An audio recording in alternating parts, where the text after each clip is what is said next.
Buenos días, hermanos. Espero que estén comenzando bien el día de hoy. Quería que sigamos meditando en la carta de Colosenses. Vamos a enfocarnos hoy en el capítulo 2, versículo 11 y 12. Dice lo siguiente. También en él ustedes fueron circuncidados con una circuncisión no hecha por manos, al quitar el cuerpo de la carne mediante la circuncisión de Cristo, habiendo sido sepultados con él en el bautismo, en el cual también han resucitado con él por la fe en la acción del poder de Dios que lo resucitó de entre los muertos. Como veníamos leyendo en este capítulo, en los versículos anteriores, vimos cómo la iglesia estaba yendo hacia un legalismo, los judaizantes, las personas que querían imponer los ritos judíos, que ya no tenían validez por la obra en Cristo en la iglesia, ellos querían seguir imponiéndolo, querían que la gente lo haga para alcanzar santificación, para llegar a Cristo, hasta lo ponían como una exigencia. Eso fue uno de los problemas que tenía esta iglesia. También ellos se estaban centrando en estos ritos y estaban cayendo en un legalismo muy importante que estaba corrompiendo la autoridad de la iglesia y la imagen y la percepción que ellos tenían de Cristo. Tenían una imagen de Jesús como alguien muy chico, alguien eh, no con toda la majestad y la autoridad que tiene. Por eso, como estuvimos viendo en las veces anteriores, acerca de la obra y la persona de Cristo, cómo el apóstol Pablo exalta a través de explicarnos quién es Jesús, quién era, y la importancia que tiene el hecho de caer en ritos, de caer en legalismo, que a la luz de Cristo los llevan a nada. Después de mostrarnos esto, el apóstol Pablo nos va a marcar la preocupación que tiene él sobre la seguridad, sobre la comprensión que tienen de Cristo y también sobre el engaño que sufre la iglesia, que sufrimos los cristianos desde tiempos inmemoriales. Desde que empezó la iglesia hay personas que están en contra, que atacan con ideas, tanto el diablo como filosofías que no van en contra de lo que Dios dice, como nos dice acá el versículo 8. Miren que nadie los haga cautivos o que nadie los engañe por medio de su filosofía y vanas sutilezas, según la tradición de los hombres. Muchas tradiciones, muchas cosas estaban atacando la fe verdadera de estos hermanos. Y el día de hoy, en este versículo, en el versículo 11, vemos y seguimos viendo una base, un fundamento sobre nuestra identidad, sobre nuestra nueva identidad en Cristo. Se los leo de vuelta, es el versículo 11 y 12, dice, también en él, en Cristo, fueron ustedes circuncidados con una circuncisión no hecha por manos, al quitar el cuerpo de la carne mediante la circuncisión de Cristo, habiendo sido sepultados con él en el bautismo, en el cual también han resucitado con él por la fe en la acción del poder de Dios que lo resucitó de entre los muertos. Traté de separar este versículo en dos partes para que podamos considerar y que sea fácil de pensar y aplicar a nuestras vidas. Primero, en acciones y cosas que vemos que son en Cristo y otras acciones, otras verdades que nos muestran que somos con Cristo, ¿sí? Primero en Cristo y después con Cristo. Acá nos marca primero que en Cristo somos circuncidados espiritualmente. Primero vemos esta palabra, este concepto de la circuncisión. No era simplemente un hecho de higiene que lo hacían ellos o por algún otro tipo de ritual, sino que vemos desde Génesis 17, por ejemplo, ahí vemos cómo Dios hace un pacto con Abraham, cómo, cómo es Dios quien toma la iniciativa de acercarse a Abraham y lo elige para poder ser parte de la simiente que iba a llevar hasta todo el plan que vemos en el Antiguo Testamento, todo el plan que llevó hasta que nazca Cristo, hasta que venga el verdadero redentor, la verdadera culminación del pacto y donde se cumple el pacto que él hace con Abraham, diciendo que todas las naciones de la tierra son benditas por él.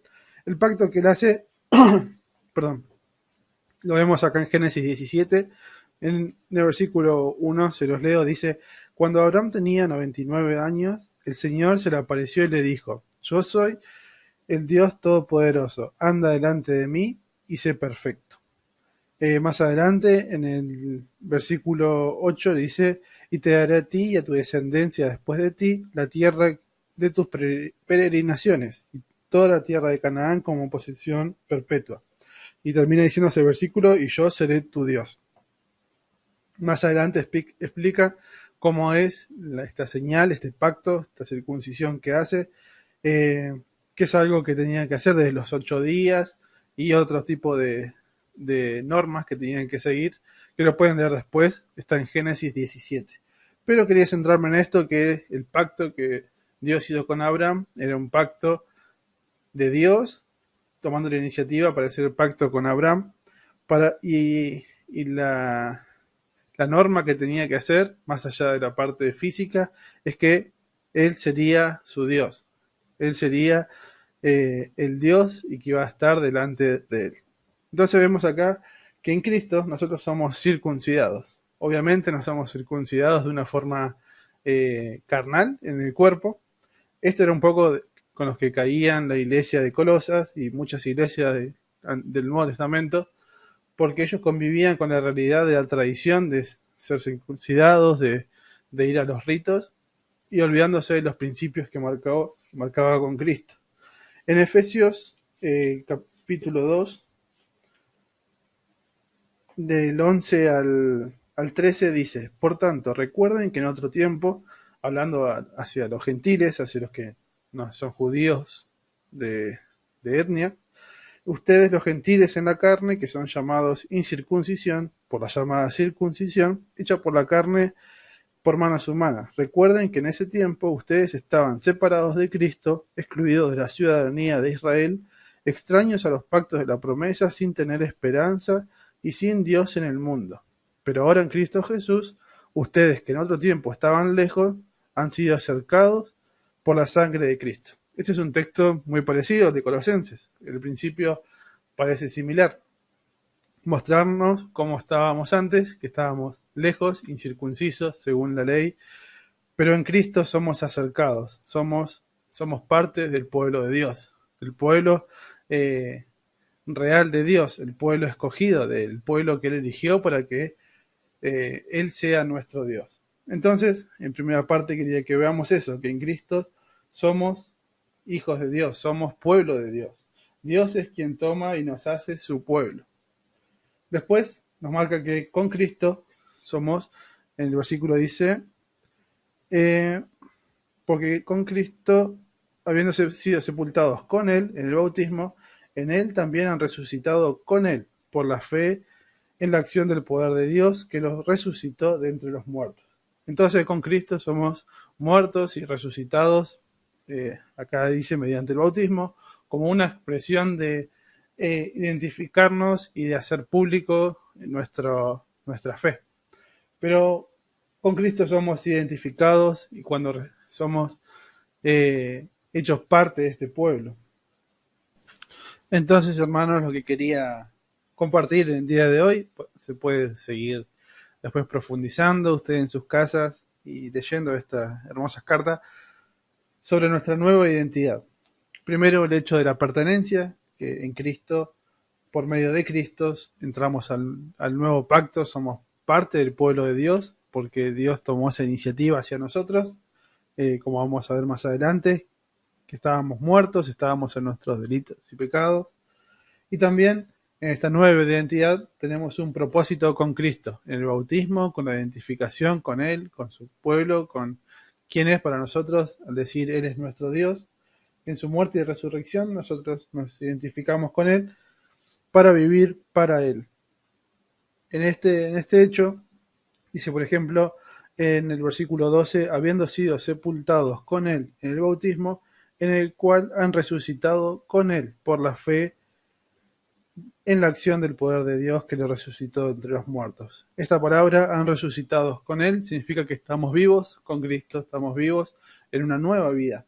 Y esta nueva vida me hacía pensar en el texto de 2 de Corintios 5:14, 14 y 15 dice, pues el amor de Cristo nos apremia, nos constriñe, habiendo llegado a esta conclusión de que uno murió por todos y por consiguiente todos murieron, y por todos murió, para los que viven ya no vivan para sí, sino para aquel que murió y resucitó por ellos. En esta nueva identidad tenemos un nuevo propósito de vida. Al ser parte del pueblo de Dios, como vemos en la pertenencia, en el propósito vemos que vivimos para Cristo. Ya no vivimos para nosotros, nuestros deseos, nuestros anhelos, ya no son lo importante, sino son los anhelos y los deseos de Dios.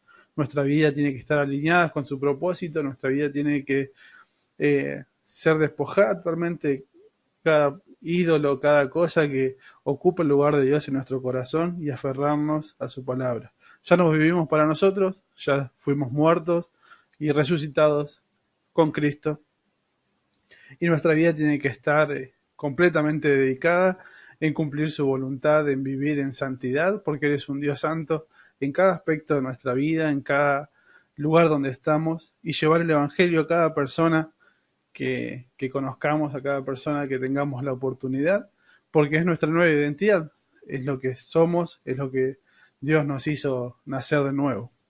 Entonces, hermanos, espero que puedan pensar en esto y que sea de bendición para sus vidas, como fue para mí hacer esta meditación. Que tengan un lindo día y que Dios los bendiga.